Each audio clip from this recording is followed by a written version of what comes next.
जय गुरु जी, शुक्राना गुरु जी। ये मेरा तीसरा शुक्राना सत्संग है। मैं दिल्ली से बोल रही हूँ और गुरु जी की आज्ञा लेकर मैं अपना आज का सत्संग आप सबके साथ शेयर कर रही हूँ। सबसे पहले सारी साध संगत जी को जय गुरु जी और गुरु जी को कोटि कोटि प्रणाम। आज का मेरा ये शुक्राना सत्संग उस यात्रा को लेकर है जो मैंने बिल्कुल भी नहीं सोची थी कि बार बार जो गुरु जी के मैसेज आते हैं, जा कल्याण कीता जा ऐश कर, और मुझे ये नहीं पता था कि सच में गुरु जी ऐश कराते हैं। और आज से सुबह जब मैंने ये सत्संग में सुना, और एक नहीं दो दो सत्संग जब मैंने यूट्यूब पर सुने, उसमें दोनों में ही यात्रा का वर्णन किया था जो कि बिल्कुल मेरे इस इंसिडेंट से रिलेटेड था, बिल्कुल मैच कर रहा था। और ये मुझे क्लियर हिंट मिल रहा था कि मैं भी अपना सत्संग शेयर करूं। तो आज मैं आप लोगों के साथ अपनी यात्रा से रिलेटेड सत्संग शेयर कर रही हूं। तो संगत जी, जून की गर्मी की छुट्टियां पड़ी हुई हैं 2024 की, और मैं यही सोच रही थी कि कहीं दिल्ली के आसपास कहीं सहेलियों के साथ घूमने जाऊंगी, क्योंकि मैं अकेली रहती हूँ। बेटा यहाँ बाहर पढ़ने के लिए गया हुआ है, तो मैं सहेलियों के साथ ही ज़्यादा बाहर आती जाती हूँ। और दोस्त हैं लेकिन जो दूर दूर हैं उनसे मिलना कभी कभी हो पाता है। तो मैंने कभी सपने में नहीं सोचा था कि गुरुजी इस बार मेरे लिए इतनी सुंदर यात्रा का प्रबंध करने वाले हैं। मेरे एक बहुत ही भूले भटके दोस्त की ओर से, माफ़ कीजिएगा साथ संगत जी, मेरे एक दोस्त का मैसेज आता है कि उसको कुछ इवेंट के लिए बाहर जाना है। बाहर इन द सेंस के दिल्ली के बाहर, गोवा में उसका कोई एक ऑफिशियल ट्रिप है जिसमें कि मैं उसको एकम्पनी कर सकती हूँ। तो इतना सुनने के बाद मुझे एकदम से रिकॉल हुआ कि पिछले 10-15 दिन पहले से मुझे कुछ ऐसे मैसेजेस आ रहे थे, और बार बार मैं जब भी घर की सफाई करते हुए बालकनी की ओर जाती थी, मेरा बार बार ध्यान एरोप्लेन्स की ओर जा रहा था।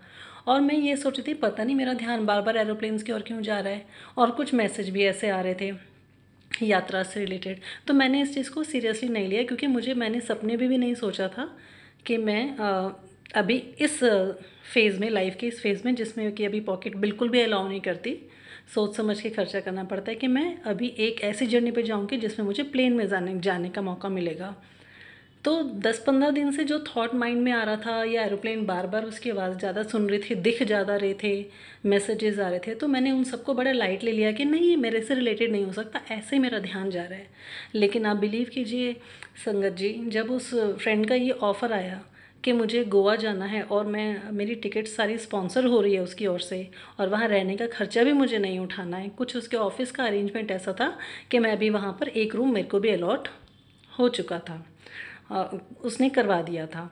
तो इस तरीके से उसका भी लॉस नहीं हुआ और मुझे भी हवाई यात्रा करने का मौका मिला, जो कि मेरे लिए अभी सपना भर थी कि मैं कभी इतने अरसे बाद, इतने सालों बाद दोबारा से मुझे मौका मिलेगा प्लेन पर घूमने का। तो ऐसे हैं हमारे प्यारे गुरुजी, जो हमारे लिए कहीं ना कहीं, जो हमारे मन की छुपी हुई इच्छाएं होती हैं, जिनको हम ये सोच के भी नहीं सोचते कि कभी कौन हमारे लिए करेगा, कौन सोचेगा, तो गुरुपा हमारे कहाँ से कहाँ कनेक्शन जोड़ के कैसे ना कैसे अरेंजमेंट्स कराते हैं सत्संगत जी, हम सपने में भी नहीं सोच सकते। हम तो सिर्फ एक ही काम कर सकते हैं, शुक्राना शुक्राना, और अपने गुरुपा का शुक्राना।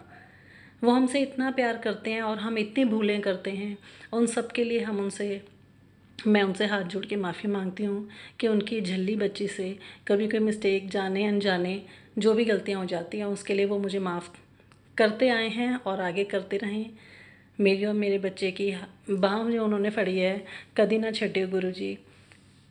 ये मेरा शुक्राना सत्संग मैं यहीं पर अपनी वाणी को विराम देती हूँ, गुरु जी का शुक्राना करते हुए कि उन्होंने मेरा इतना अच्छा अरेंजमेंट करवाया कि मेरा खर्चा भी नहीं हुआ, रहने को रूम भी अलग मिला। और वो लोग क्योंकि ऑफिस की ट्रिप पे थे, तो जो मेरा फ्रेंड था वो लोग पूरा दिन और लेट नाइट तक ऑफिस के काम से बाहर मीटिंग्स में ही रहते थे, और मैं रह जाती थी अकेली। दिन में मैं आसपास के सारे एरियाज़, वहाँ के जो समुद्र के जो व्यूज़ हैं, सी एरियाज़, बीचेस, वो सब देखने का मुझे एक ऐसी फीलिंग है कि मैं सोलो ट्रिप पर निकली हुई हूँ। मैं थी और मेरे गुरुजी थे साथ में, और मैंने वो ट्रिप को ज़िंदगी में पहली बार, कोई ऐसी अकेले ट्रिप ऐसी जो मैंने की, एक अजीब तरह की खुशी का, अजीब तरीके का फीलिंग थी कि अचानक से ये सब हुआ कैसे। मैं गई भी, वहाँ 2 दिन रही भी, और मैं वापस भी आ गई, और मैंने एरोप्लेन में यात्रा भी की, जो कि मेरे लिए अभी बिल्कुल इम्पॉसिबल थी। तो साथ संगत जी, हमारे गुरुपा हमारी सब खुशियों का, छोटी बड़ी खुशियों का, दुख दर्दों का, तकलीफ़ों का, सबका ध्यान रखते हैं। इसीलिए हम लोगों को उनका शुक्राना करते हुए बिल्कुल थकना नहीं चाहिए। इस सत्संग को मैं यहीं पर वाइंड अप करते हुए गुरु जी के मंत्र जाप के साथ वाणी को विराम देती हूँ। ओम नमः शिवाय, शिव जी सदा सहाय। ओम नमः शिवाय, गुरु जी सदा सहाय। ओम नमः शिवाय, शिव जी सदा सहाय। ओम नमः शिवाय, गुरु जी सदा सहाय। जय गुरु जी। जय गुरु जी। संगत जी, अभी आपने आंटी जी का सत्संग सुना। अगर आपको ये सत्संग अच्छा लगा हो तो इसको लाइक और शेयर ज़रूर कीजिए, और अगर आप इस चैनल पर नए हैं तो इस चैनल को सब्सक्राइब भी कर लीजिए, ताकि आने वाले हर सत्संग की नोटिफिकेशन आपको मिल सके। तो आज बस इतना ही, कल फिर मिलेंगे किसी नए सत्संग के साथ। तब तक जय गुरु जी, शुक्राना गुरु जी।